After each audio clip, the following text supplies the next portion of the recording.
जल शिव को समर्पित होता है और वो तीनों तरह के जल का अलग अलग भाव है महाराज।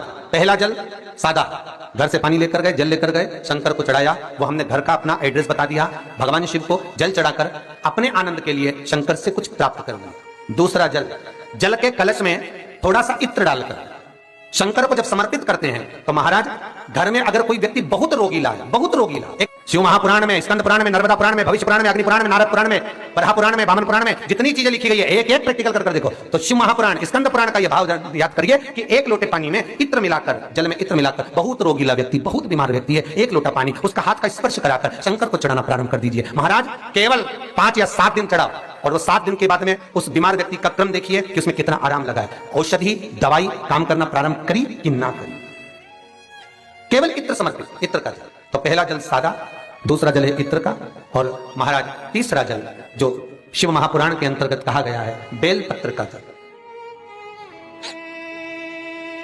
तीसरा जो जल है वो बेलपत्र का जल। बेलपत्र का जल कैसा? तो महाराज शिव महापुराण की कथा कहती है कि जल के पात्र में एक बेलपत्र अंदर डालकर उस जल के पात्र को ले जाकर शिव को समर्पित करना, अर्थात अपनी मन की कामना भगवान शंकर से कह देना, केवल बेलपत्र के माध्यम। बोलना नहीं है हमको, कुछ हमें कुछ कहना नहीं है।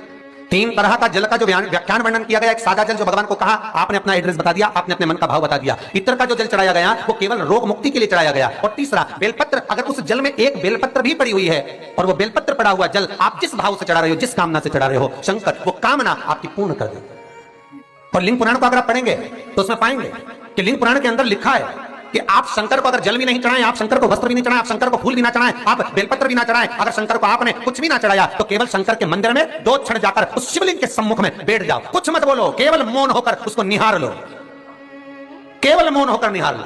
बहुत बहुत जो हनुमान जी महाराज को 3 तरह की माला समर्पित होती है, एक आंकड़े के पत्ते की, दूसरी बेलपत्र के पत्ते की, तीसरी पीपल के पत्ते की। ये 3 तरह की माला जब शंकर हनुमान जी महाराज को समर्पित होती है, जिस समय पर अगर व्यक्ति के जीवन में बहुत भारी रोग हो गया है, बहुत ज्यादा कष्ट हो गया है, कैंसर जैसी बीमारी भी अगर उसको घेर ली है और किडनी लीवर सब बेकार हो गया, तो निवेदन है पीपल के पत्ते की माला बनवाओ, 108 पत्ते की, और हनुमान चालीसा का हर पत्ते पर स्मरण करिए महाराज। आप हनुमान चालीसा पढ़ते जाओ, माला में गांठ लगाते जाइए, और वो माला जो व्यक्ति कैंसर से पीड़ित है हाथ का स्पर्श कराइए और शंकर को चढ़ाइए। केवल अष्टमी तिथि के दिन ये माला समर्पित होना चाहिए, शुक्ल पक्ष की अष्टमी के दिन। आप 2 या 3 अष्टमी को कर देखिए, अपने आप दवाई लगना प्रारंभ होगी, कैंसर जैसा रोग भी धीरे धीरे समाप्ति पर आएगा महाराज। पर करना शुक्ल पक्ष की अष्टमी को।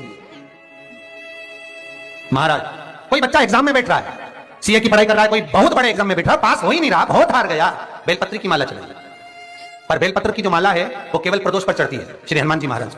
आप बेलपत्र की माला चढ़ाओ, 108 बेलपत्र, आप श्री शिवाय नमस्तुभ्यम मंत्र का जाप कर गांठ लगाकर भगवान श्री हनुमान जी महाराज के सामने पहुंचकर माला को सीधी रखकर, जो व्यक्ति एग्जाम में बैठ रहा है, नौकरी के लिए, अन्य पढ़ाई के लिए, अगर कंपटीशन एग्जाम में भी बैठ रहा है, तो माला को हनुमान जी महाराज, और हनुमान जी कौन से होना चाहिए? पूर्वमुखी।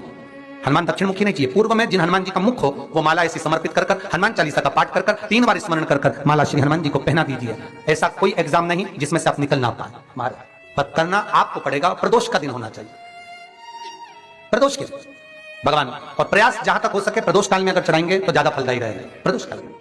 तीसरी है आंकड़े की माला महाराज। आंकड़े के पत्ते की जो माला होती है, यह माला कार्य की सिद्धि के लिए होती है। इसमें एक एक आंकड़े के पत्ते पर सीताराम लिखा जाता है, मात्र एक पत्ता ऐसा होता है जिस पत्ते पर सीताराम नहीं लिखा जाता। 108 पत्ते में से एक पत्ता, बस उस पत्ते को हथेली में रखकर उल्टा हाथ आपको रखना है और अपनी कामना कर उस पत्ते को बांध देना है। यह जरूरी नहीं है कि 25 के बाद बांधो, 50 के बाद बांधो या 100 के बाद बांधो, आपकी मर्जी पड़े, उस खाली पत्ते को कहीं पर भी बांध दीजिए और उस माला को अपनी कामना कर श्री हनुमान जी महाराज को समर्पित कर दीजिए महाराज। इसके लिए कोई तिथि, कोई दिन, कोई वार निश्चित नहीं है। बस ये माला जब हनुमान जी को चढ़ जाए तब एक घी का और एक तेल का दिया हनुमान जी के सम्मुख में लंबी बाती का लगा देना है महाराज, एक घी का एक तेल, और अपनी कामना कर आप आ जाइए। आपकी वो कामना 2.5 महीना या 3 महीना, इससे ज्यादा नहीं जाएगा, वो कामना बाबा पूरी करेगा, क्योंकि शिव और हनुमान ये सब एक ही स्वरूप है।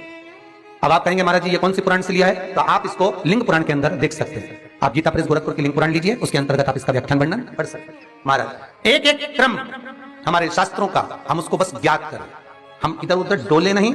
हमारी पुराणों में इतने लेख लिखे गए हैं, उसको ही अगर हमने निकाल लिया तो हम जीवन में सुख पा सकते हैं, हम दुखी नहीं हो सकते। मंत्र कौन सा है जो दिया जा रहा है, वो मंत्र कौन सा है जो प्रदान किया जा रहा है, हनुमान जी महाराज ने वो मंत्र जो विभीषण को दिया, और एक विभीषण जिसको लात मार दी गई, एक विभीषण जिसको लात मारकर निकाल दिया गया, जिसके घर का भी ठिकाना नहीं था, वो विभीषण एक छोटे से मंदिर में जो रहता था, तुलसी का क्यारा जिसके दरवाजे पर था, और वो विभीषण जब सीख रावण को देता है तो वही विभीषण को जब लात मारकर निकाल दिया जाता है, तो वो मंत्र कौन सा था जिसको विभीषण ने जपा और विभीषण लंका का अधिपति बन गया, सत्ताधारी वैभवशाली, वो मंत्र कौन सा? केवल एक मंत्र जो श्री हनुमान जी महाराज ने विभीषण को दिया। महाराज, वो मंत्र कोई दूसरा नहीं था, केवल भगवान का नाम विभीषण को प्रदान किया था। क्यों? क्योंकि विभीषण के दरवाजे पर जब हनुमान जी महाराज पहुंचे थे, विभीषण के द्वार पर जब हनुमान जी महाराज पहुंचे तो विभीषण के दरवाजे पर जाकर क्या देखते हैं कि सब कुछ विभीषण के यहां पर है, और विभीषण लगा हुआ है, कभी यहां पर प्रणाम करता है, कभी वहां प्रणाम करता है, कभी विभीषण यहां जाता है, यहां नमन करता है, कभी विभीषण वहां नमन करता है, कभी विभीषण इस स्थान पर जाता है, विभीषण यहां मत डोल रहा है, हनुमान जी देख रहे हैं। घर में दिखाया तो वास्तु दोष है, क्या करें, पाइप तोड़वा के इधर का इधर कर दो, सीढ़ी तोड़वा के इधर कर दो। राशि में दिखवाया तो ग्रह दोष है।